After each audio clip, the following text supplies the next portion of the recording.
Good morning or afternoon, depending upon where you are in the world. My name is Edward Jones. I'm Director of Programs for ABFE, a philanthropic partnership for Black communities, and I'd like to welcome you all for the latest installment of our third Thursday experience. We've really been excited about the series of conversations that we've had around a variety of topics within the world as they relate to Black communities, those that we focus on serving, and just issues of the day. And this is just the latest one, Reimagining Blackness, an Inspiring Lens on Films and Activism. As the Director of Programs at ABFE, we always appreciate the support and the engagement of our members and our extended family. So thank you all for joining us this afternoon. I'm going to now introduce our key partner in this work, Alvin Starks, who is with the Schomburg Center. Alvin, take it away. Thank you, Edward. Hi, everyone. My name is Alvin Starks, and I am the Director for Strategic Initiatives here at the Schomburg Center for Research in Black Culture. Today, I'm excited to be a part of this conversation because it begins to take a different level of engagement of social justice activism as it relates to film. ABFE approached me a while back to really curate a series for them, and we knew that we were coming up to the anniversary of the 100th, the centennial, I should say, of Birth of a Nation. And with that in mind, we wanted to move into thinking about the importance of filmmaking, but also its relationship to social justice activism, race relations, policies, and laws. So what I want to do first off is just give a bit of an agenda. The broadcast is now starting. All attendees are in listen-only mode. Today's conversation, next slide please. Today's conversation will actually exist in 4 different segments. The first, and what you're experiencing now, is the welcome and the overview. The second will be a series of webinar presentations from our invited guests. Thirdly, we'll have a Q&A with the panel, and then we'll end with some closing comments. But let me provide a bit of an overview. Next slide, please. As I mentioned earlier, Hollywood, but more importantly, its presence, not just in the U.S., but also internationally, is an important place on where images get made. Next slide. We know that as a nation, we've actually had a lot of quote-unquote racial progress, but nonetheless, there's more to be done. And largely, films have actually accompanied America's growth in understanding race and otherness. When we think about Birth of a Nation, it was actually premiered at the White House during that time, the Wilson administration. It's an important film because it begins to sort of set American tone around what to do with recently freed blacks who had migrated to new urban areas. This is very much part of the Jim Crow era. It really speaks to the Great Black Migration, but also Birth of a Nation was a bit of propaganda for the Klansmen of the South, who were trying to really incite racial inferiority, but also urban fear on what to do with blacks as they move into not just neighborhoods, but into the new industrial economy. Next slide. So we know that films are important, but really, how are they important? Other filmmakers like Oscar Micheaux fought desperately to really counter these narratives, but these narratives were not exclusively towards black identity. They also began to inform America's understanding of Native Americans, Asians, and Latinos, and it wasn't exclusively through the films that this would actually happen. You have to remember that radio, print ads, and theater really dominated people's ideas of who other was and who really mattered. So entertainment industries really become just a piece of a larger structural analysis and what many call structural racism, but it also begins to have a relationship with public policy. It begins to inform race relations, but also laws, and it begins to inform civil rights activism. A lot of individuals don't know that Birth of a Nation is actually what gave, honestly, birth to the NAACP's Hollywood Bureau. Because of those images, the NAACP and many others boycotted the film. But nonetheless, at that time, the film itself was incredibly successful. Next slide. But that's about the past. What we want to talk also about is what does that mean in contemporary times? What are the new challenges? Who are the new filmmakers? Who are actually setting the agendas to a growing multiracial America? Who's actually setting how we see race? Who actually are distributing these informations? And actually, how do they live forever? So I want to be honest that today we're going to talk not just about film, but also documentary making. I hope we can actually talk about network televisions. But I think here we want to look at the role of funders. What are the role of funders in this particular media market that's completely saturated with new technologies? So it's not just looking at or going to the theater. We're talking about smartphones. We're talking about documentaries that now live on television networks. We also know that we've also seen some great documentaries done that many of us could actually attest to. I'm sure many of us have seen the great Eyes on the Prize series. So today, next slide, we actually have several incredible panelists. I'm excited to actually give them the microphone. From Firelight Media, we have Sonia Childress, Director of Community Engagement, as well as Loretta Limbaugh, who's the Vice President. We also have from the Black House Foundation, Dolly Turner, who's a board member there. Next, we'll hear from Sharon LaCruz, who's the Program Manager for Just Films at the Ford Foundation. And finally, V. Bravo, Director at Tribeca Film Institute. So with that, I would like to turn it to Firelight Media. Thank you.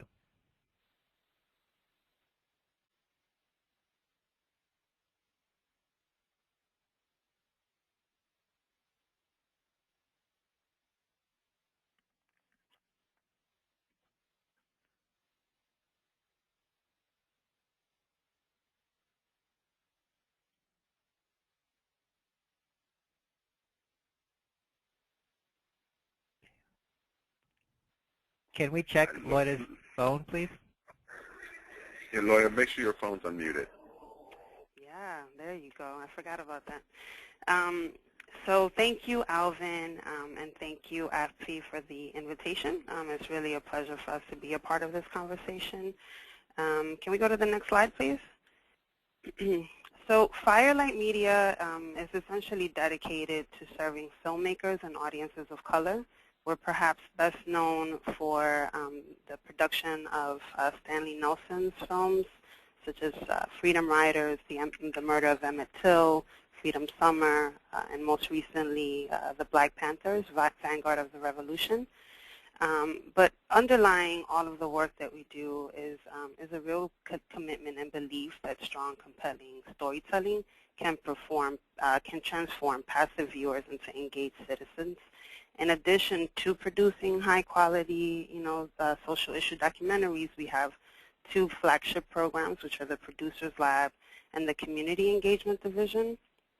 And a lot of the work that we do is informed by the realization that we are living in a moment that is increasingly characterized by kind of social media silos. We all kind of seek out things that affirm or confirm what we already believe. Our news outlets are dominated by pundits, kind of arguing with each other instead of serious journalism.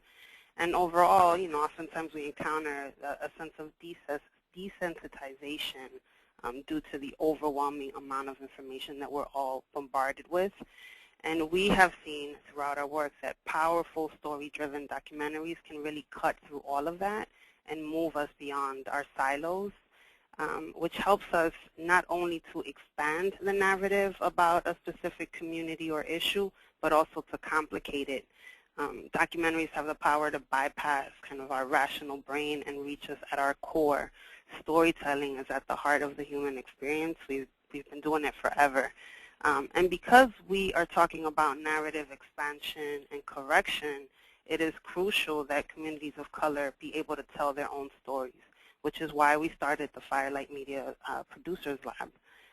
The lab is essentially a program for emerging filmmakers of color during, can we go, yep, there we go, on the right slide. During an 18-month fellowship, we work with filmmakers on a one-on-one basis, provide mentorship, support, funding, and professional development opportunities. So while I would say that the independent documentary space is known as being sort of a social issue or a social justice space, it is still predominantly a white space where we find that filmmakers of color have a hard time competing. Most filmmakers of color are not coming out of film schools. They often do not have kind of access to, the funding world. That they don't have the language, the vocabulary. They're not even sure what the standards are. I frequently serve on review panels for different foundations that support independent film, and a lot of times, oftentimes, the projects that are presented by filmmakers of color are just not competitive, and we've seen that time and time again, and so we decided that there was a real need for sustained support. There are a lot of programs kind of out there in the space that function as kind of lab experiences where you go for a weekend and then you get a lot of workshops and resources, and then you kind of are sent back to your bedroom or your kitchen to make this film on your own. And it's too much of a lift as a first-time filmmaker. There aren't enough spaces where you can really kind of hone the craft or cut your teeth, so to speak. And that's what we're aiming to do with the lab. For us, another key thing is that we believe that access does not equal insight, right? So anyone can get access to a story or characters, but we believe it's really important for stories to be told from within those communities because of the unique perspective and insight that comes from a particular lived experience. The work of some of our recent graduates are prime examples of that. We have Jason Da Silva, who made a film called When I Walk, which documents his experience. No, we can stay on the previous slide. We're not moving on. It documents his experience with multiple sclerosis and his journey from being an able-bodied person to a disabled person, right? And we found that his story really has created a human and accessible entry point to conversations about the disability rights movement. Another graduate is Cristina Ibarra, who did a film called Las Martas, which is a story about young debutantes in Laredo, Texas. Most films about the Mexican border are about, either sort of immigration or about the brutal drug wars. But Cristina is from the border and has dedicated her body of work to showing the border from the inside out. People live there. People fall in love there. People get married. They have quinceañeras. They come of age. All these sort of things that make us human, right? Again, talking about narrative expansion and how exactly are we being portrayed, in the media, our various communities being portrayed, and also who is telling, the story and the difference. I actually wanted to show a short clip from a project that we're working with that is in production called Who Streets by two young filmmakers, Damon Davis and Sabah Jordan. The filmmakers are in their 20s. They're both from St. Louis County, and they're making a film about Ferguson. They're both first-time filmmakers, and they have a great story and a really sort of, the unique perspective that only comes from being residents of that community, right, and being interested in the before, sort of Ferguson erupted, what happened, during the height of kind of all the action, and what's the after, because they're still there, and it's talking about their lives, their communities, their neighbors, their family members, right? But again, as first-time filmmakers, they're in a position where they're always not able to compete with other filmmakers, right? And so that's what we're trying to do, is working with them over time to ensure that they can fundraise for their projects, distribute them, and leverage them as tools for social change. And with that, I'm going to turn it over to my colleague Sonia Childress, and we can move on to the next slide. Thanks, everyone. Welcome. So, the power of film. As many of you already know in your work or just as film goers and watchers, documentary films are increasingly seen and used as tools to educate, motivate, engage audiences on important social issues. The filmmakers that we work with behind such high-profile films like Hip Hop Beyond Beats and Rhymes, When I Walk that Loida just mentioned, The New Black, which looks at LGBT issues in the African American community, The Waiting Room, which looks at first responders essentially in public hospitals, and Gideon's Army, which looks at 2 Black public defenders. These are all filmmakers that have come out of our producers lab, and they've all built powerful community engagement campaigns to maximize the reach and impact of their films. They understand that their films add value to the work happening on the ground by advocates, policymakers, social service providers, and philanthropists. And by positioning their films as tools for social movements, they move out of the rarefied world of documentary film and into the realm of social change. And these developments have pushed social media impact beyond the purview of documentary film production funders into the world of issue funders. And we think that's really due to some pioneering philanthropists who understand the power of film and storytelling, but also to a wealth of rigorous new research and evaluation tools that are being used to start to measure the impact of these social issue media campaigns. Next slide. So that's why we developed back in 2008 a community engagement division here at Firelight. We hoped to maximize the impact of social issue films, particularly films by filmmakers who are wishing to reach audiences of color and move them to action. We develop robust campaigns around films that run for 1 to 3 years, and they involve many partner organizations. We offer online and offline opportunities for engagement, along with general marketing support for films. But what we've begun to do recently is partner with foundations to think strategically about ways to leverage these powerful stories to support the work of their grantees across ethnic, generational, and class lines.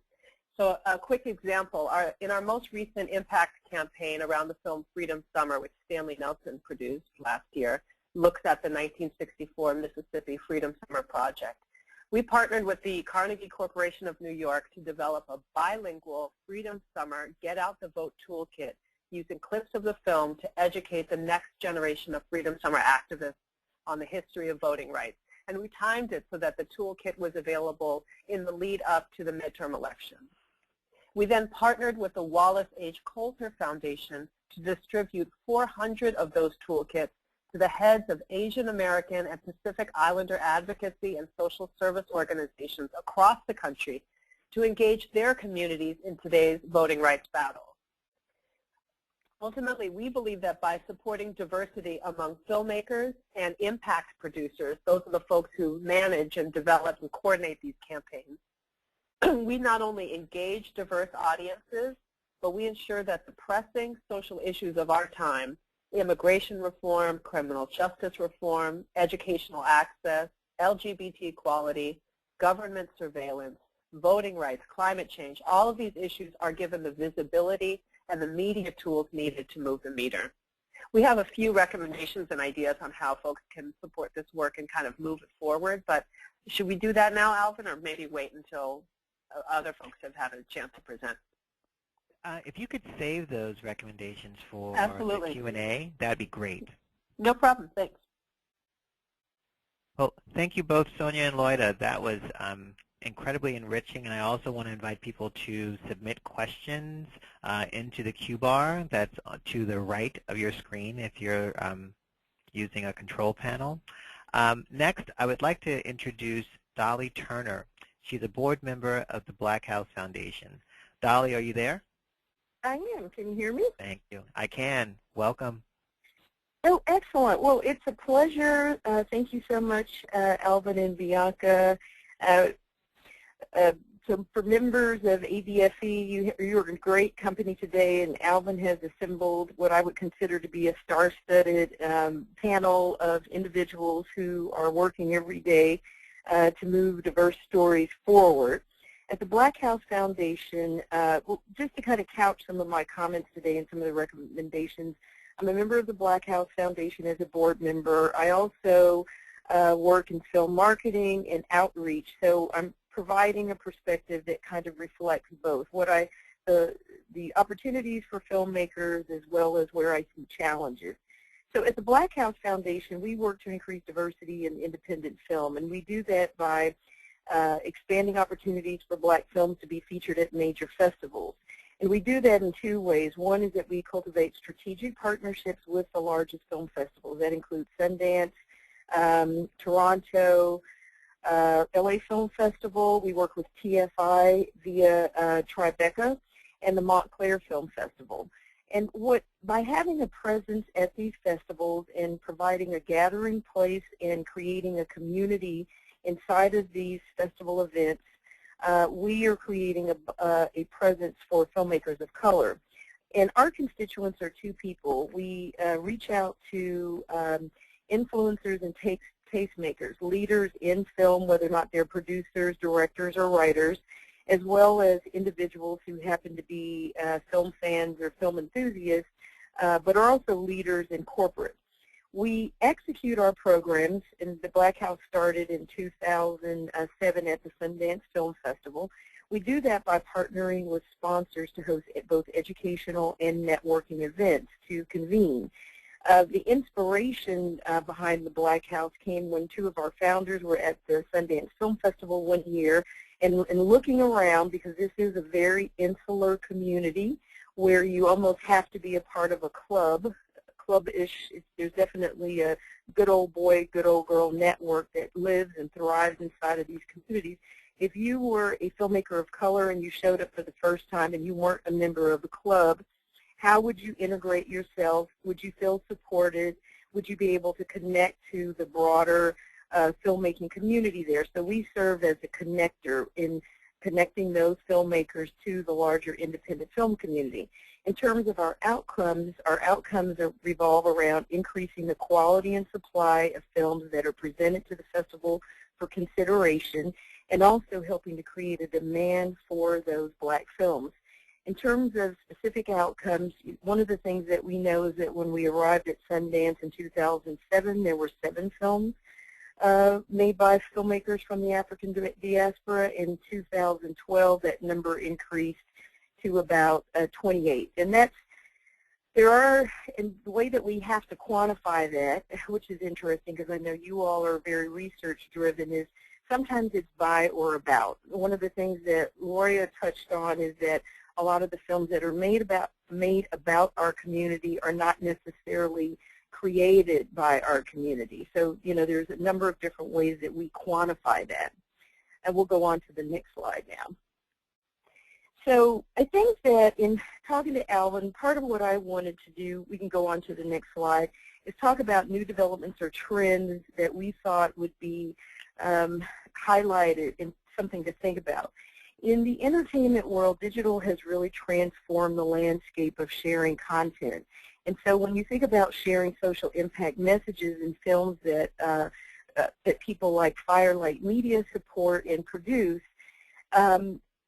the feature-length documentary film is probably no longer enough to really reach as many communities as possible. So there's a lot of transmedia storytelling that's taking place. Now that's really important because there's sometimes short-form content that's supported. There are apps that are being developed, special websites. But in order to have a very robust program or a robust package of content or storytelling, it creates a lot of funding. You all may be familiar, and if you're not, I encourage you to take a look at 2 films recently that were released. One of them was American Promise, and the other one was Through the Lens Darkly. These are 2 great examples of transmedia films that were released. American Promise, both of them premiered at the Sundance Film Festival, but because of grant-making organizations and foundation support, they were able to build multi-layered, multi-dimensional support, outreach, engagement programs around the release of these films. So for American Promise, for example, it's a documentary film. It's an app. They have educational guides. They have discussion guides for colleges and universities. And they also have Promise Clubs. They have resumes, and they have an amazing website. Well, when you think about filmmakers of color, most of them may not necessarily even have access to the types of resources that are necessary to do that. with one of the films that Firelight Media has coming up, the Black Panther film. In order for them to really be able to have that film penetrate our communities in the way that it needs to, they need additional funding and additional support to go as deep as possible to deliver that message, whether someone still has cable or whether or not they can watch that film online or in the theater, or perhaps through some short-form storytelling that's maybe not the full-length feature, but segments of that. I think the second thing, and this kind of really leads to this, is capacity. Filmmakers now have to wear many hats. They have to be the filmmaker, they have to be a great marketing person, they have to be a great outreach person, they have to know social media. You know, so a lot of times they're their own sales agent. But in order to successfully wear all of those hats, they need to have capacity building, meaning they need additional resources for human talent so that they can build a team of people and bring on people like Firelight Media to work with their outreach or engagement, or to engage with V Bravo at Tribeca Film Institute so that they can have a really fantastic educational guide, or have digital and tech tools like apps that can actually be available to people who are consuming, you know, all of their content or learning about programs only through their mobile phones. I guess the last thing in terms of developments and trends would be international. One of the things that's happening, whether or not it's in studios or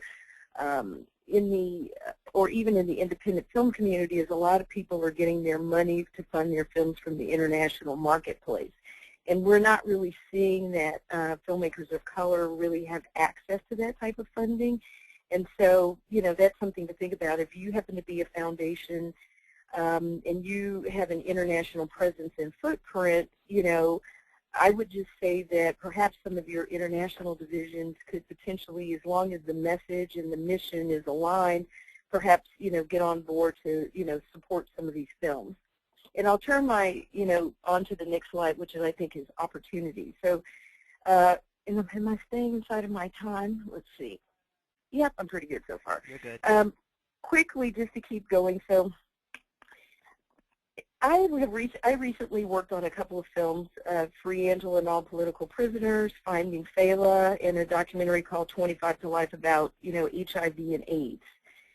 What happens is, if as a filmmaker, it's critically important to have nonprofit partnerships like yours to align with. I think that these films provide a great opportunity for you to further your message without you having to necessarily go out and create your own film. In order for these partnerships to work ideally, it's important for them to be able to identify and work with you very early on in the process, because we understand that you can't make quick decisions. You don't want somebody coming to you 2 or 3 months in advance. But I think that it would be critically important, particularly right now with all of the great work that's coming out, but the lack of support that these films have, to develop a process to align nonprofits that serve Black communities with social impact films early on.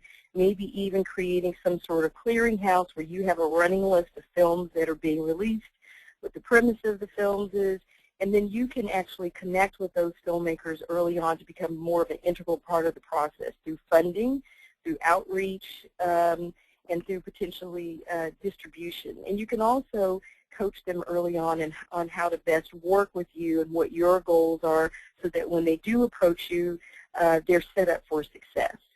I guess the last 2 things, because I don't want to go over time, is marketing, outreach, and engagement. What I have found in the work that I do in working with filmmakers is that a lot of the money, and they are getting some great financial support, but we get the film made, and then there's really no meaningful financial support on the back end to actually have the audiences that were intended to be serviced to actually see the films. I think that a lot of times their white counterparts have tremendous amounts of money. So, you know, in thinking about how you would like to engage in storytelling and utilizing these films, is setting aside money or supporting the films even on the specifically for marketing, for outreach, and for engagement. Because it's really very heartbreaking to see a phenomenal film made and there was no money to actually take it to the 100 communities that really needed to see it, that were intended to be benefited from the film. I think also if you are aligned with education, perhaps supporting these filmmakers by providing funding for their educational guides or to bring on consultants to help them manage their educational outreach. I would say the last thing for me in terms of opportunities and to improve diversity is to really take a hard look at the number of diverse executives who are making decisions about funding. It is not unnatural to think that if you're not a part of a community, you don't have any friends who live in that community, that you're not going to necessarily care about those stories.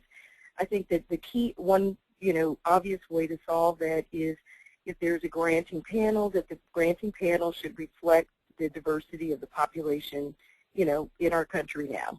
So if it's 30% Latino, then we should have 30% of the decision makers who are Latino. If we have 15% African Americans, 15% of the panel needs to be African American. There's really no substitute, I don't think, or fix for that. And then I think the last thing is that what I think we're seeing with really incredibly talented African American filmmakers is that the dynamics of the business have changed in a way where they're making, some films once every 5 years. And so providing financial support so that they can have a slate of projects, meaning produce multiple films as opposed to one film at a time, is critically important because their peers and their quote-unquote competitors or their counterparts have that type of support. They are actually making a living, making films that have great meaning, but for filmmakers of color, it is, virtually, it is starting to become virtually impossible, because they don't have the financial base.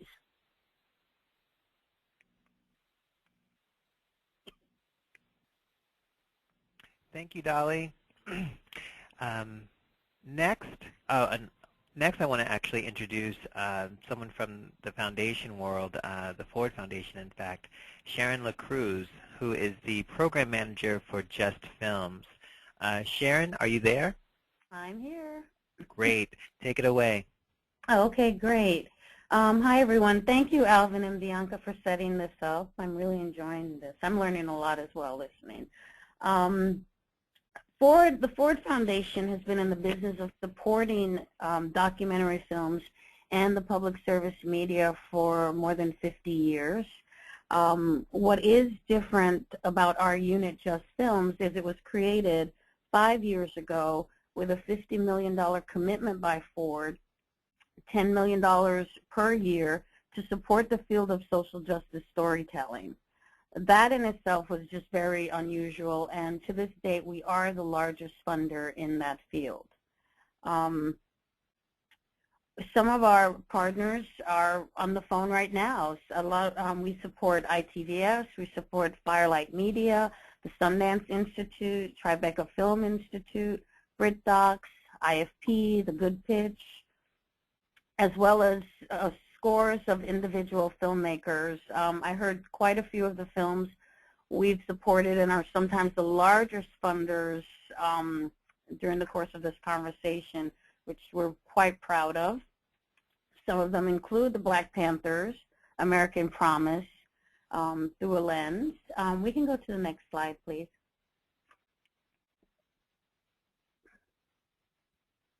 Next slide. Thank you. Our goal at the Ford Foundation is we've had a commitment, like I said, for a long time, and we believe that visual narratives play an indispensable role in the search for social justice in society, and that storytelling in itself is a very powerful tool in its ability to educate, inspire, and encourage civic dialogue and engagement. When we're choosing projects, we're usually focused on certain areas because, of course, there's never $10 million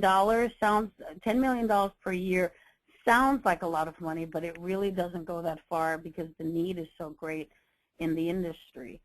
So we have certain parameters for what we can fund. We try to make sure that the films and projects we fund align closely with the work that Ford is already doing in the field.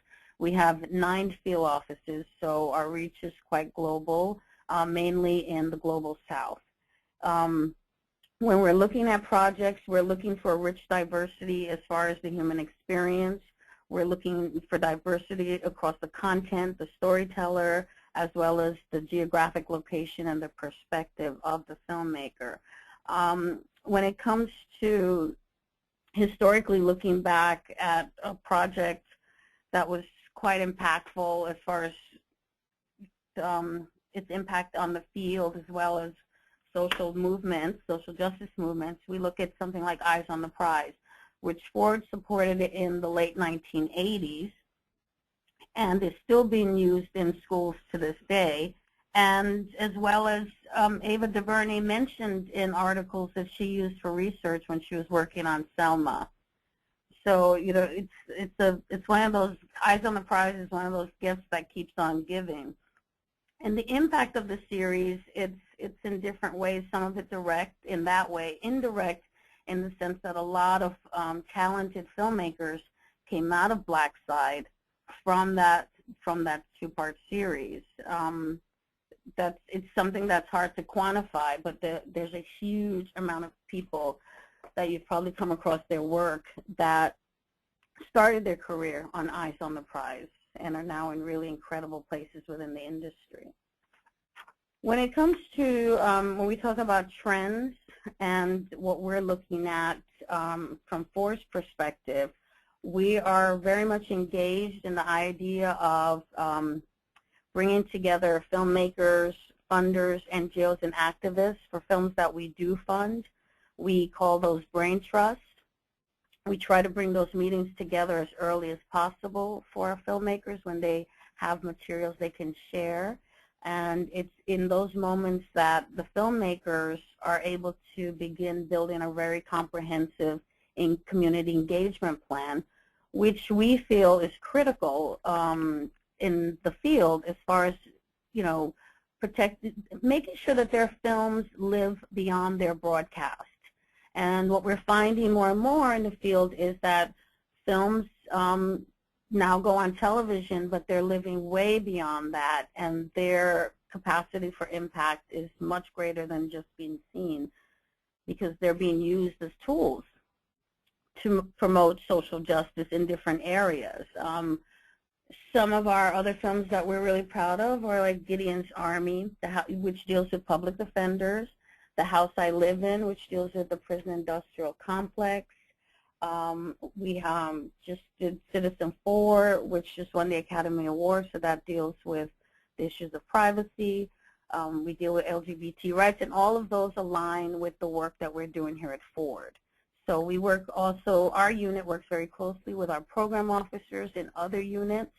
They're focused on the issues. We're focused on the quality of the filmmaking and the content of the film, and we collaborate on a regular basis with the filmmakers to make sure that the final versions of their film is of the best, you know, and of the highest caliber. Other trends that we're noticing, we invest quite a bit in other parts of the industry as far as infrastructure, as well as, you know, not only are we supporting the filmmakers individually, we're supporting our grantees who re-grant them funds, and we're also supporting infrastructure in areas like we have collaborations with the New York Times for their OpDocs pieces. We are working with the Nation Institute. We work with Mother Jones and Race Forward. And that's just to name a few. We are noticing more and more that documentaries are doing extremely well, so that investors are now entering the field where there was a time they would be running in the other direction because documentaries don't typically make a lot of money, as we all know, which is why filmmakers struggle so much. But we are noticing more and more investors are seeing a value in documentary films, which is actually a very good thing. Netflix has now entered into the industry, and they're buying documentaries as well as co-producing documentaries, which is quite new. And again, we look at all of that as helping filmmakers, and it's giving them more access to support and funding and other avenues of showing their work. When it comes to diversity in the industry, we are carefully always looking at that as well. We try to support filmmakers of color and projects dealing with people of color as much as possible. We support institutions that are doing that as well, and we certainly recommend for anybody who's interested in the field of documentary filmmaking that there are always a lot of, every community has organizations that are working with filmmakers of color. One way to kind of get your feet wet in the industry would be to target organizations that are working with young people who are coming up in the industry. In New York, we have DCTV. In places like San Francisco, there's BAVAC, and all of those institutions are really critical to creating a new crop of young filmmakers who might not necessarily have access, like Lauder said, to actually going to school and being like a Tisch at NYU or USC, that they might just come out of programs like this. So it's great if you can support those types of organizations. Other organizations that we look to and respect are the Minority Consortium. When it comes to African Americans, that would be the National Black Programming Consortium here in New York. Quite a few filmmakers of color, myself included, and Stanley Nelson, Orlando Bagwell.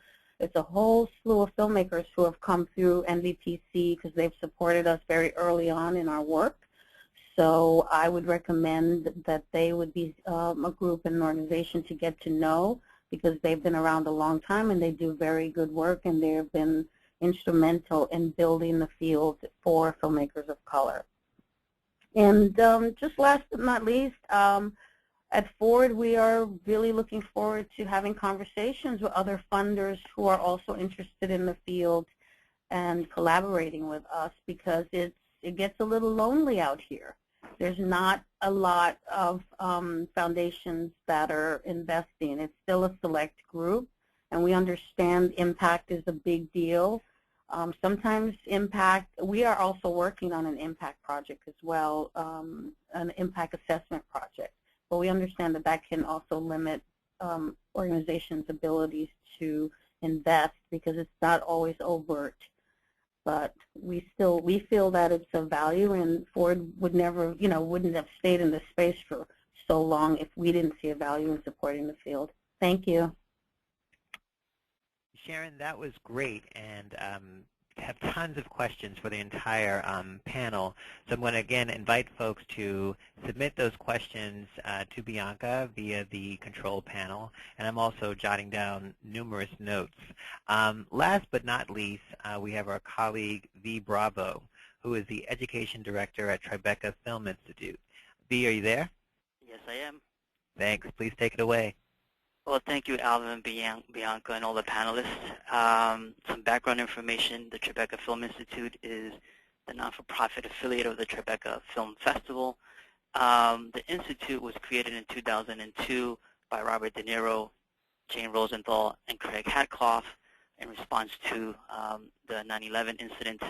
And the goal was to provide independent filmmakers with support to create their own films through grants, mentorship, and access to the film industry via the Tribeca Film Festival and other related events that take place year-round.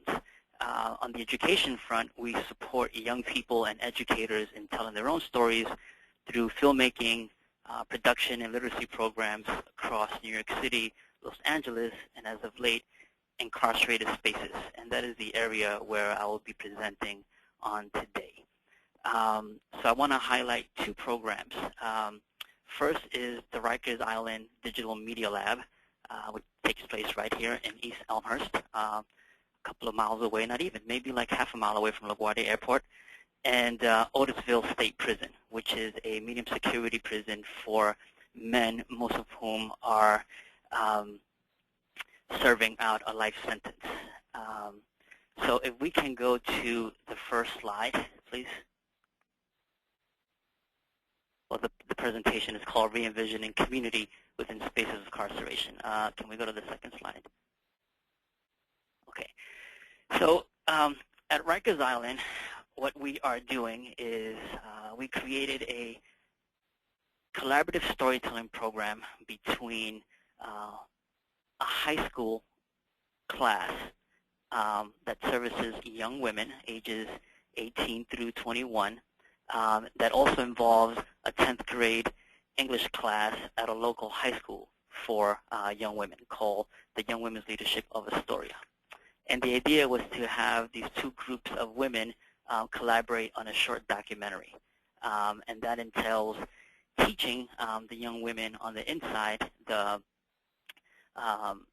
proper etiquette to edit a story on Final Cut Pro, and teaching story arc, the 3-act structure, using stock footage. We cannot bring cameras into the prison, but we are allowed to bring the editing software and images, moving images and still photography that we cleared through the Department of Corrections. While a group of 10 to 12 young women are learning how to edit inside a prison classroom, in a 10th grade classroom about 2 miles away, there's a group of about 25, 30 teenage girls who are learning how to tell a story through the documentary genre. And throughout the course of a school year, these two groups begin to exchange information through letters, through digital letters, which then become storyboards. So here's the prison classroom sharing a storyboard about an idea for a short documentary. Then the young women in the classroom at the school then interpret those ideas in the storyboard and go capture that footage.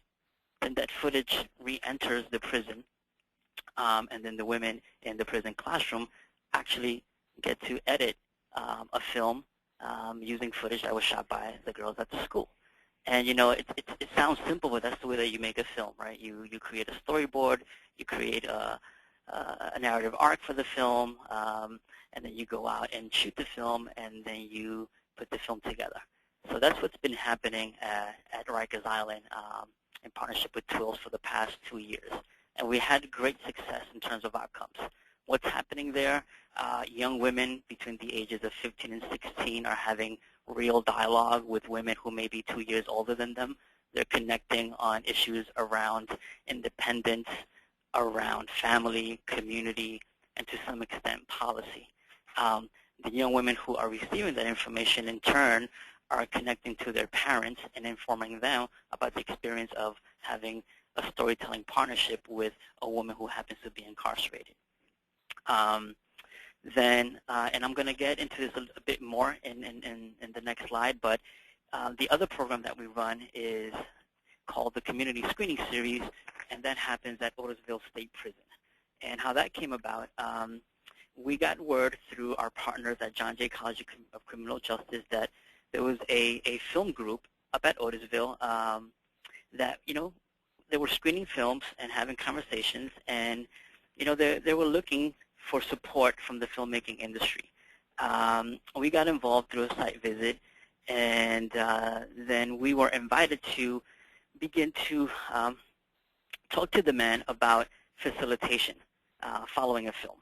There are lots of ideas, but needed support in terms of structuring the post-screening dialogue. So over the past year, we began a series of trainings to support these men, most of whom have been in prison for over 25 to 30 years, and engaging younger men that are entering the prison with life sentences to get, you know, acclimated to that reality using film. And it's been a fantastic experience for us, and I'm going to walk through some of the films that we have used. Some of them have been mentioned by previous panelists. So those are the programs that we currently run within incarcerated spaces. So this question of sequential versus reentry programs. There's a debate that young people who are incarcerated are better served in prison once they're released. So there's a lot of focus, a lot of attention on reentry programs. But then when you look at the statistics, most young people between the ages of 16 and 19 are serving about 36 days at Rikers Island, because Rikers Island is a transitionary incarceration space. You're there awaiting sentence, you're awaiting trial, so the average time that a youth inmate stays at Rikers Island is 36 days, and then you enter into the free society. So it's very difficult to, you know, integrate sequential programming, especially in film where you have to teach pre-production, production, and post. So then that made us think about, well, what's happening to the young people who are not coming home? Most of them go upstate and serve like prison stints between 2 to 3 years on average. So it made us think about, well, maybe the best way to serve young people who are incarcerated is to program up and then stay the course with the inmate. So as opposed to putting all our attention on a program that lasts 3 weeks and then having to re-engage that person in the free world, understanding that you're competing with unemployment, you're competing with other things that may be happening in the neighborhood, we realized that we could have more success if we identified inmates that we were connecting with at Rikers Island and then following them into the prisons upstate where they will serve the remainder of their sentence.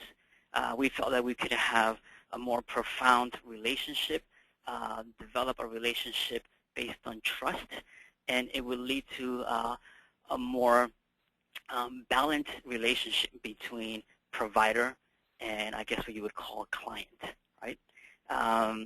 So hence our program at Otisville State Prison.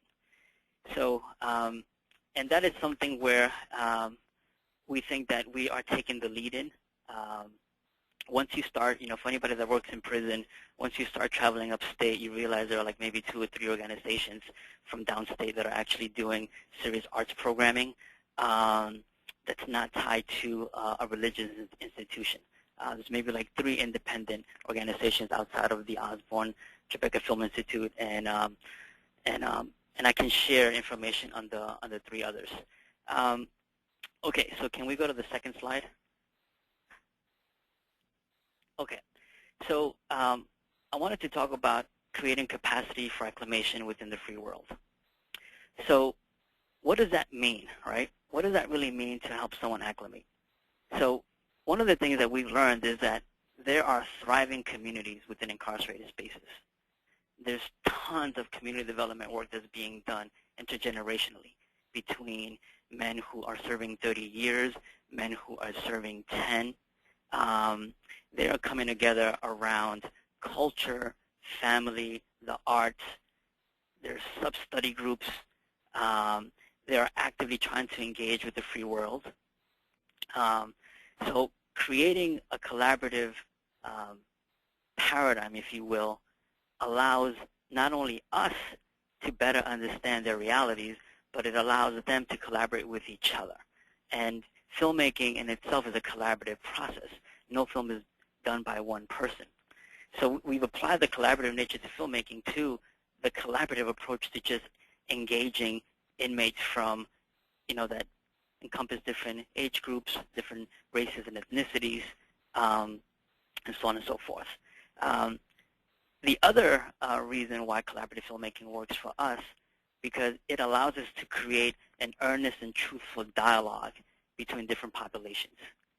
So when I mentioned the model between the high school and the high school class at Rikers, it's allowing those 2 groups to have an unfiltered discourse, divorced from everything that's on television, divorced from anything you might read in the front page of the New York Post, divorced from all the investigative journalism that the New York Times has done in this particular field.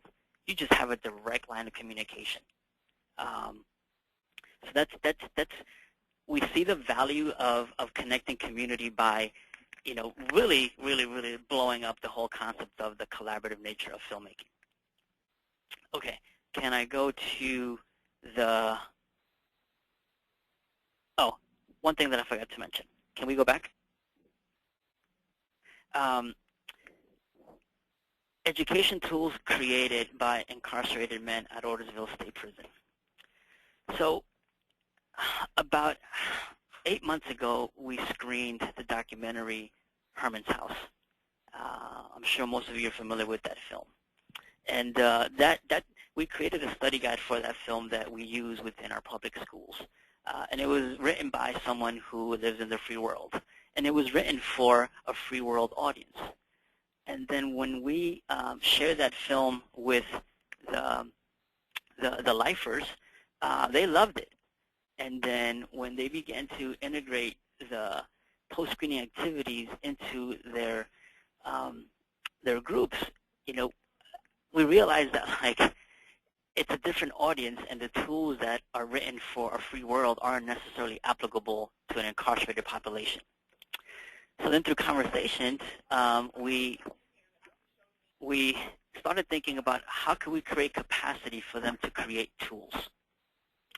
And at that moment, I remember I came out of Otisville State Prison, and I think I either texted or emailed my colleague Loida Limbal, and I asked her if Stanley would be interested in having a group of lifers create a study guide for Freedom Summer. I had just seen the film maybe like a week prior to my visit to Otisville, and then she put me in contact with Sonia, and then what we set out to do, with permission from the Corrections Department of New York State, engage a lifers group to write the tools, to write the actual study guide for Freedom Summer, which is now complete, and Sonia will send you a copy pretty soon. So, the idea was, what happens when you give incarcerated men who are doing life the opportunity to write a study guide that's going to be used in the free world from the perspective of having been in prison for 30 years, to shift our perspective as to how we view civil rights, how we view freedom, how we view community, and for no other reason than to just shift our perspective and shift the source of information, which we feel is vital to advancing social justice. It cannot be the same people telling the same story, right? You have to create capacity. So now that program has evolved into a curriculum writing initiative. So we're looking to bring in other films such as Time is Illmatic, which was supported by the Ford Foundation. We're screening that film on April 1st, and the idea is to have this lifers group contribute some lessons to the study guide that we are creating for mass dissemination, not only within our public schools, but among other prisons in New York State that may opt to watch the film. Okay, can we go to the third slide? Okay, so the last point I wanted to make, that in order for all of this to be successful, we have to create strategic partnerships with filmmakers and corrections staff. And what do I mean by that? Is, a story is most powerful when everyone can see themselves as the protagonist. So when we screen films like Precious or Inocente or Herman's House before a group of 50 to 60 lifers, we also recognize that we have a secondary audience, and that's corrections staff. Many of them are working class Irish, Italian, and Puerto Rican folks who moved upstate looking for better opportunities, and we see that they're watching the films, and they're beginning to get involved in the dialogue, and they're asking us questions. So again, now we're thinking, all right, next time that we bring a film up to Otisville or any other prison, we begin to think of them as our audience, because you have these sort of like organic pockets of engagement following a film that are involving not only correction staff, inmates, but also other service providers who are coming to the screenings. So we're creating a brand new community through a simple film screening with simple post-screening activities that all tend to be in the creative writing realm. And understanding the value of film to all the stakeholders. So if you talk to your average deputy warden who handles security at Rikers Island, and you ask them, well, what is the value of film to you? They'll tell you it keeps the inmates busy. The biggest thing that we're fighting is inmate idleness. When inmates aren't doing anything, that's when we see conflict. We see a spike in inmate-on-inmate violence. So, like instead of fighting that and trying to educate, a deputy warden about everything that I just mentioned, I just realized for him it's a zero-sum game. He needs to keep the inmates doing something, and we work with that, which means that I'll just ask for like extended hours to program more films, which I'll take any day. So it's really like understanding all the players in the ecosystem and understanding at the end of the day, what's the zero-sum game for them? Is it security? Is it, human development? Is it rehabilitation? Is it academic growth? And then making sure that, as you design your program, you create entry points for all of them using the film screening. And I think with that, I will conclude my presentation. Thank you. Thank you, V. Before I turn it over to Bianca for a series of questions from the panel, I'm listening here, so I just want to make sure that I take a little moderator's privilege in asking the first question. So in listening to everyone, and everyone gave very brilliant testimonies, from developing and shaping new talent to creating legacy projects with films, towards direct social justice engagement, to even diversifying the narrators. So I'm curious, like with all that great stuff, why is it difficult to get funding from foundations? From your point of views, what are the barriers? What's currently misunderstood about filmmaking that you think funders should know that could actually alleviate, that barrier? And I open it up to anyone on the panel who's willing to engage. Okay, this is Sharon.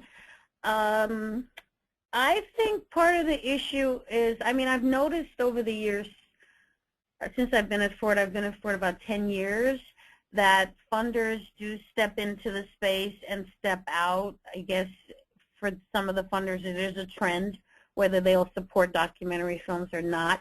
And I think it's the constant question of impact. I don't think all foundations have bought into the idea that documentary films can make impact. And they have other options and areas that they can see it much quicker, maybe, and much more obvious. So films to them is a risk, and films aren't cheap. They're, even though the technology is getting cheaper, films are still costing anywhere from $600 to over $1 million to produce. So I think for them, it's the question of, are they going to really get more bang for their buck if they invest in a film, and how immediate will they see that impact if they see it at all? This is Sonia. I would echo what Sharon just said. The question about, are there rigorous enough standards and metrics around how we measure the impact of these, not just the production of the film and its broadcast or dissemination online or in theaters, but the impact of these community engagement impact campaigns, which are equally expensive and labor intensive. So you may put money into the production of a film, and then you'll get a budget for, another $250,000 budget for a year-long impact campaign. So the work is expensive, and I think understandably some funders are concerned about whether or not they're going to get the results that they want, and if some of these results are attitudinal change, behavioral shifts, how can that be measured, and are there rigorous enough standards from the filmmakers to ensure that they're meeting their goals? And I think that's why the Ford Foundation and BritDoc Foundation and the Fledgling Fund are really leading the way in trying to develop metrics across the field to make the case for issue funders that these films really do move the meter in various ways, either on that attitudinal, institutional levels. So I think that concern around impact is and the cost is real. Mm-hmm. Anyone else want to chime in? V, Loida, Dolly? What's really interesting is that for all the law enforcement shows that are produced and all the narratives that are based on prison, you'd be hard-pressed to find writers at the Hollywood level building sustainable relationships with people who are incarcerated. And I don't know what the answer is. I don't know how to connect those two communities, but I do know that there's a gap.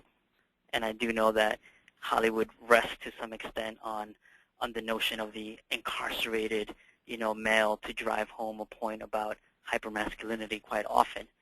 But yet we're not tapping into men who have earned their masters and their PhDs while serving 30 years to inform that perspective.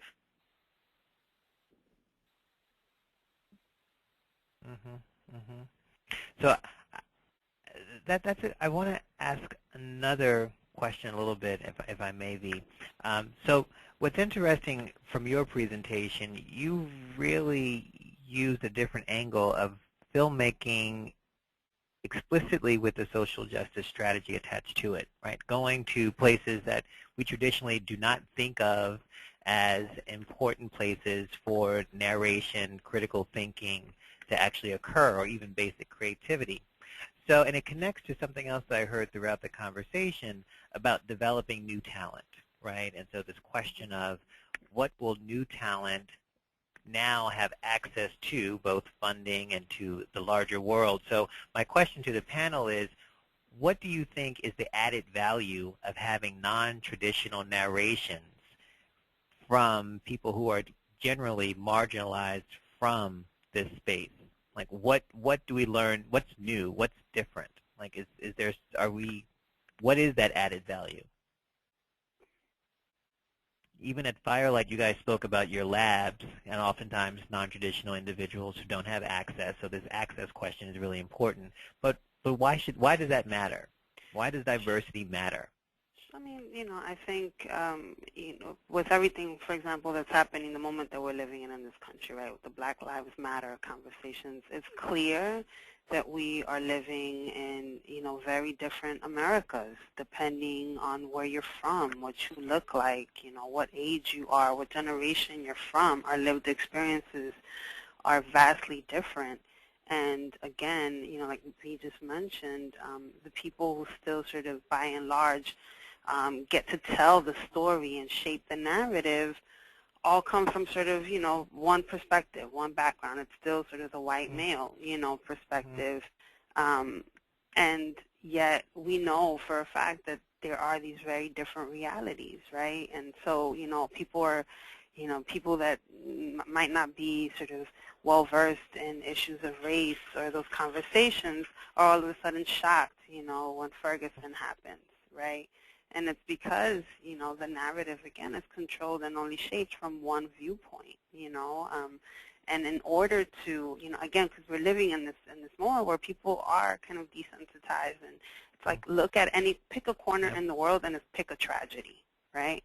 So how do you cut through that noise to reach people and engage people in the meaningful conversations and hopefully be able to move them to action, and I still think that story is a very powerful tool to do that. It's like a human story at the end of the day, moving past kind of the jargon and the buzzwords and things like that, that can capture, your heart and your, and your kind of your core in a way that, maybe a news article can't, or something else is easy to kind of click past on the internet, right?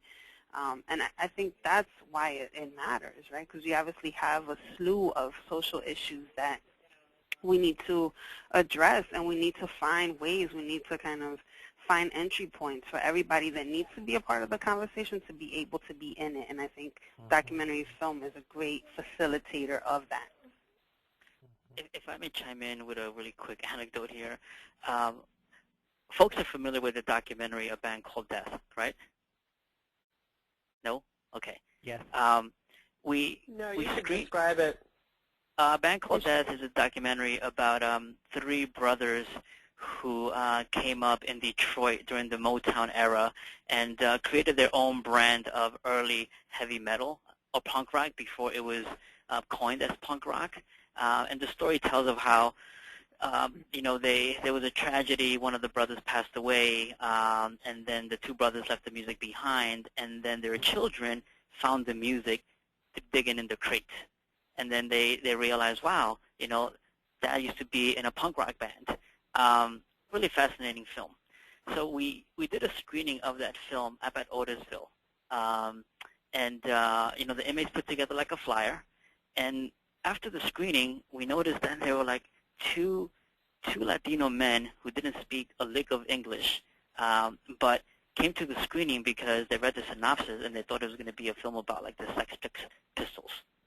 they came there like looking for the punk rock documentary. And what they got instead was a film that introduced them to African-American life in Detroit during the 70s.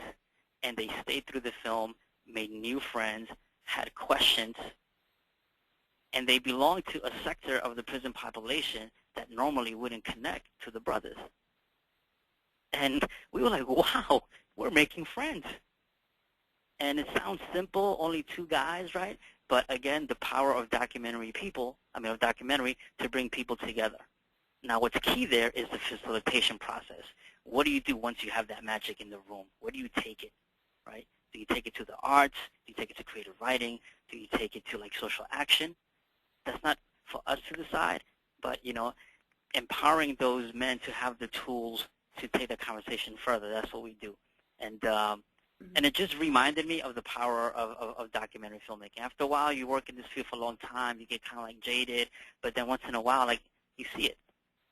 Sonia was up there when we screened Freedom Summer. I think you saw the power of those inmates. Amazing. Yeah, life-changing, honestly. I would also say, Alvin, you brilliantly started this conversation and framed it within the context of the centennial of Birth of a Nation.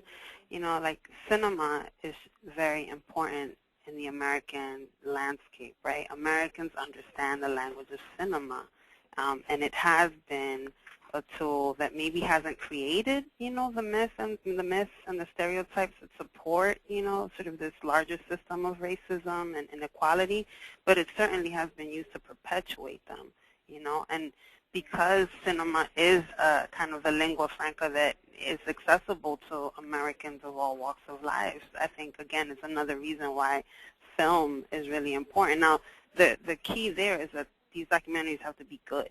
Right? They have to be good films to matter, right? And again, that's where, we see our work at, through the producer's lab is this conversation about craft and aesthetics, right? If the film is bad, it's going to be irrelevant. It could be the most important social issue on the face of the planet, but if it's not a good film, if it's not a good piece of art, if it's not a good story, it's not going to move anyone to anything, right?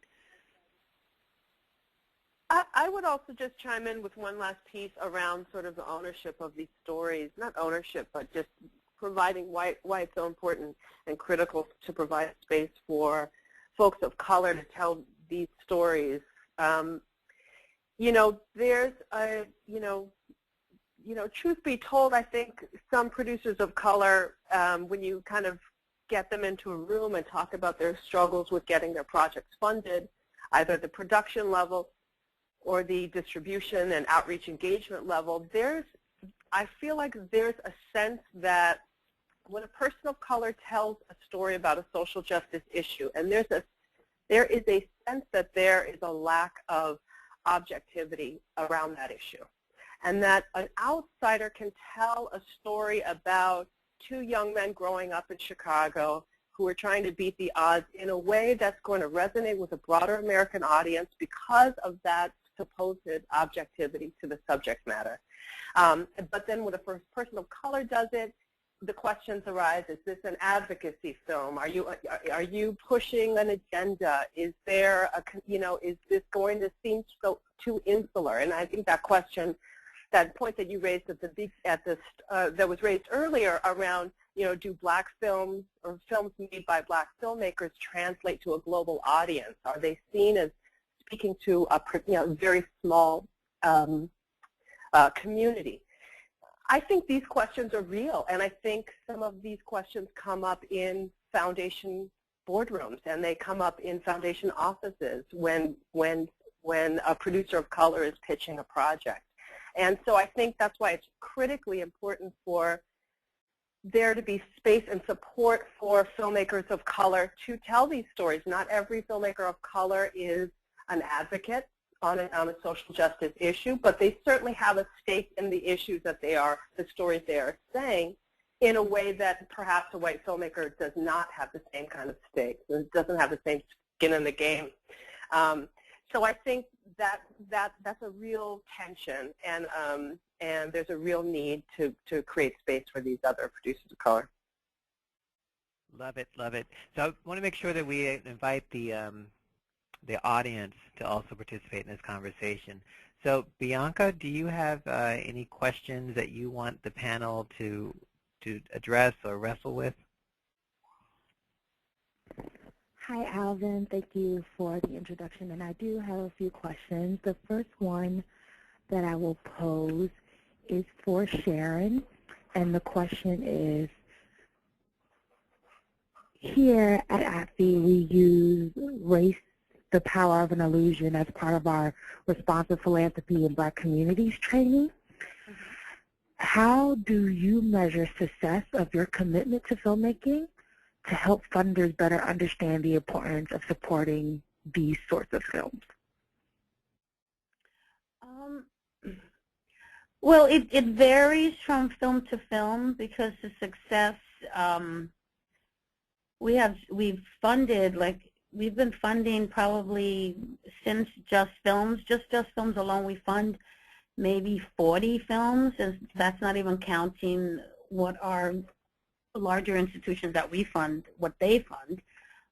So the success is usually measured differently from film to film. Like Sonia was saying, we are working seriously on an impact assessment program that would be more uniform in how it's judging the impact.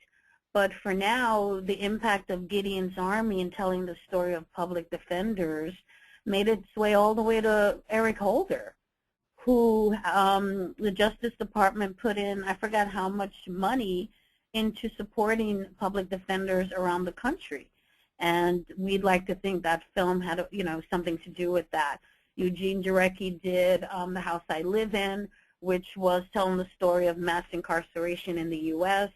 And he already set out when he was making the film, he had what he considered what we call low-hanging fruit as far as different policies and things he was going to use the film to open a dialogue about and address and try to change policy, including the 3 strikes, you're outlaw.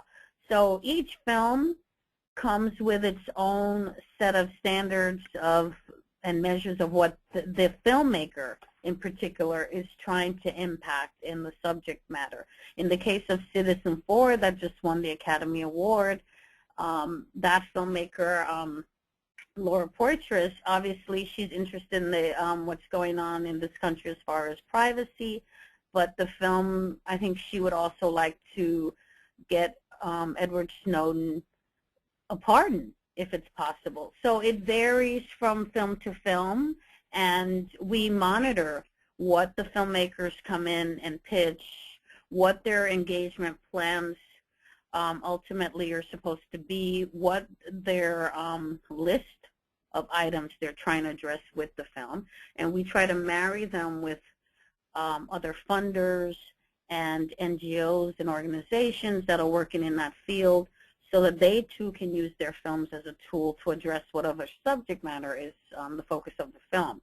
And so for us, it's an ongoing dialogue with the filmmakers of what that impact is. And it varies. It varies from them having a major screening in a country, in a location that previously would never have had that film, and those people would never have had access, to something more critical, as in changing a law.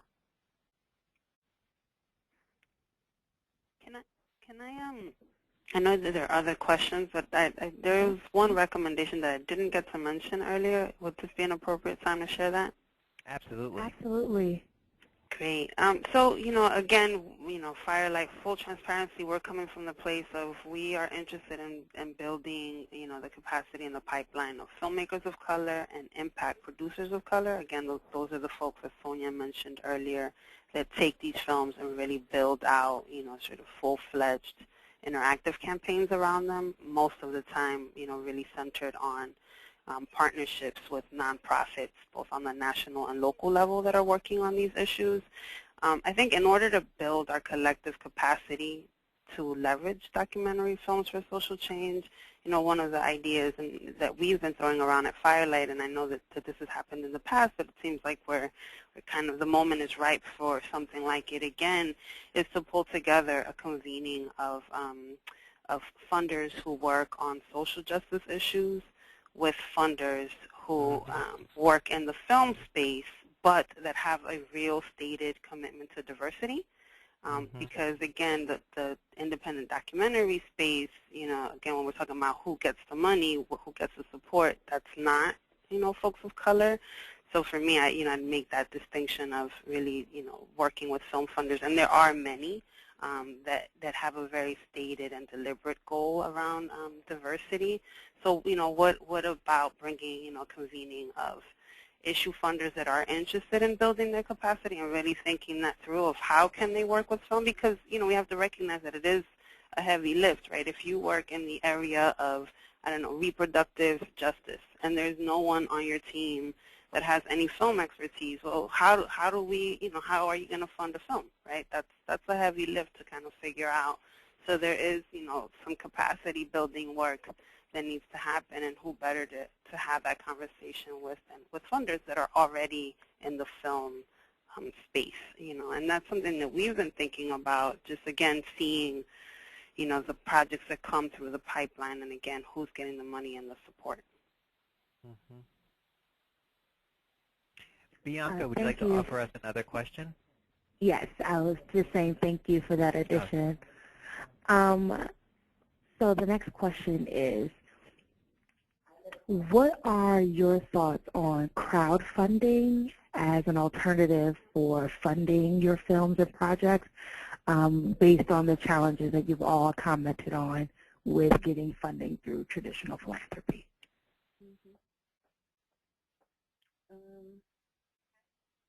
I mean, from the funding side, we definitely have no problems with it. I mean, we're happy that filmmakers are finding another avenue to get additional support for their films. So that's a positive.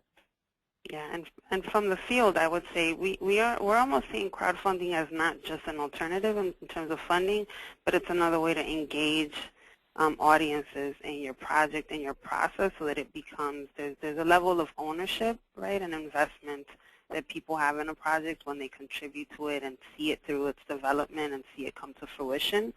So, for us, we're seeing crowdfunding as a must, not only in terms of diversifying funding streams, but even in terms of building, a kind of very multi-layered strategic engagement campaign that does not just begin when the film is done. That said, this is Sonia. I mean, still as everyone knows, it's incredibly labor intensive, and there are costs attached to building a crowdfunding campaign, and the possible rewards, return on investment for the amount of time and effort it takes to launch a crowdfunding campaign to raise $50,000 or $60,000. Although the upside is you're helping to build and engage your audience, we're just sort of expecting filmmakers to now not only be really great filmmakers, technical filmmakers, and great storytellers, community engagement specialists, distributors, but now, and proposal writers, we're now asking them to learn how to crowdfund and build a whole separate campaign around that. So, I caution it. I'm nervous about it because I think everyone sees the upside of building it into their fundraising strategy to diversify the funding sources, but it's an incredible amount of work for the return, and it's just sort of another thing to put on filmmakers' plate sometimes. Awesome. This is Edward Jones with ABFE, and one last question I'd like to pose is about the Big Pitch program, and if you could talk a little bit about that. I've had a chance to experience it, and I thought it was really a fascinating way of engagement. Could you guys talk a little bit about the Big Pitch strategy, that kind of a program? Good Pitch, you mean? The Good Pitch? Sorry, Good Pitch, yes. Sure. Yeah, I can say a little bit about the process, and Sharon, I'm sure you can too. But Good Pitch is a project developed primarily, I think, by the BritDoc Foundation, and it essentially, the process is filmmakers apply, filmmakers that have a potential community engagement or impact campaign, some ideas in mind, or have a film that would lend itself to that kind of campaign, apply to BritDoc Foundation to be considered, to be chosen for a good pitch. And once they're chosen, BritDoc pulls together possible community partners, organizational partners, funders, and broadcasters that sit around a table and listen to a pitch on what the film might be able to do in the community, and they offer advice, and sometimes in this live sort of theatrical setting in front of a crowd of lots of other funders and community partners, they even offer money at that event. And so it's a way to sort of kick off for some filmmakers. It's a way to identify and recruit new partners. It's a way to fundraise. And it's a way sometimes to launch their community engagement campaigns. Again, I think that space is not as diverse as it needs to be. The filmmakers of color getting into that space is still really small. And we at Firelight have been thinking about whether or not it makes sense to do that kind of work for the filmmakers within our lab with, again, partners and long-term partners that are invested in communities of color and funders that are invested in communities of color to make sure that filmmakers of color get those same kinds of opportunities. But it's a great model. Yeah, and it's been highly successful. I mean, we've had several of the Good Pitch events here in New York at Ford, and it's a very exciting way of having the filmmakers present their films and their community engagement strategy for the films. And, you know, as far as I know, as far as we know, after everybody leaves, they still maintain relationships with these funders and NGOs, and it definitely kind of gives them some advance there, because their films are usually, most of them are in the earlier stages, they're not complete, so it really gives them a leg up as far as their plans for the film once it's completed. Wow, this has been fantastic. I know we're coming close to our time, but I'm wondering if our panelists could actually give us some closing comments, either something that you would like us to consider as we leave this conversation. I'm sure ABFE will pick it up, but what would you suggest that we walk from this conversation with? And we'll start off with Sharon. Oh, okay.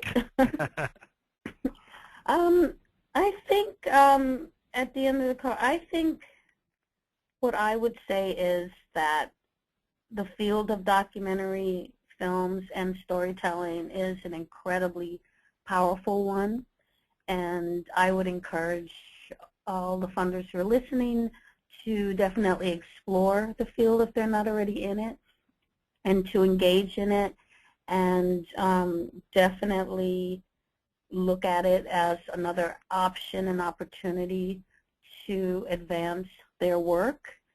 And like I said, for Ford, we've been in this business for about 50 years, and we wouldn't be in this business of supporting documentary films if we didn't see the value in it, and I'm hoping they will as well, and that we are here at Ford, and we are looking for more partners, and we're very happy to share our knowledge of what we've learned over those years about the field, and we welcome them reaching out to us in the future. Thank you, Sharon. Mr. Bravo, are you there? What would you like us to leave with? There's a lot of work that's left to be done. I think we're all in agreement with that.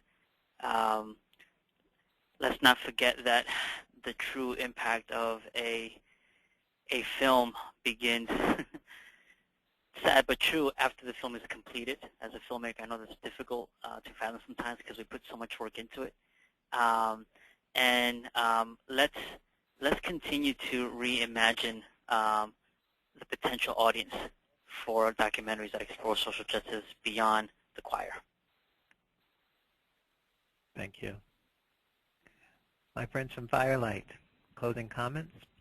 Sure. I will also say again, I think, we are in such a sort of polarized environment. Our debates and things are happening in such silos that, again, I think documentaries are just a tool that we really need to be using in order to advance the kinds of conversations that will bring action and collective change, and that the storyteller really does matter. I'm actually going to quote a friend of ours, Bernardo Ruiz, who actually has a film premiering this week at South by Southwest. He says often that just like, audio can be clipped, if you have an audio file, sometimes we cut it at the wrong place, it sounds clipped. Culture can be clipped in the same way. And we want to be telling our stories in their full complexity, and in order to do that, we need folks of color to be telling them. And the last thing I will say on behalf of Firelight Media is that to any funders that are interested in entering the space, we're happy to sort of be part of any conversations that lead to building this field. So please see us as a resource. Can I say one bit? Please do. Please do. I don't mean to take a second turn here with Firelight, but I would just say, for those of you who, funders on the call who have been sort of considering dipping their toes into this work around either supporting films on the production side or on the outreach and distribution and community engagement side, I would just say, as the field of social media impact and engagement has matured and begins to professionalize, we're starting to see that the field of social media impact mirrors the lack of diversity in the filmmaking field as well. And so just as we need to see diverse voices behind the camera, we also need to see diverse voices representing these films and communities. Oftentimes these are films about people of color, but the outreach and engagement people are not of those communities. And so I think as, at Firelight, we encourage funders to consider also thinking strategically about ways to support the development of impact producers of color. And ultimately, our vision of Firelight is to support a racial justice movement by building a pipeline of high-quality documentary films produced by filmmakers of color, providing the training for organizations and stakeholders to use those films, and then impact producers of color to coordinate the campaigns. That's our vision, and wherever folks feel like they can enter into that piece, we'd love to hear from them. Great. So I know that we are about to close, so I want to offer closing comments to my colleagues at ABFE to sign us out, either Edward or Bianca. Bianca, feel free to start, and I'll close. As always, we want to thank all the panelists and the participants for their support of ABFE and the support of these Third Thursday conversations. We hope that it has been as informative for you all as it has been for us, and we encourage that you stay in contact with our panelists and their organizations as well as ABFE for continued conversations in this field and on the work around communities of color around the country and around the world. So thank you again. Echoing the thanks for everyone's participation, including yours, Alvin, in another very informative gathering and conversation.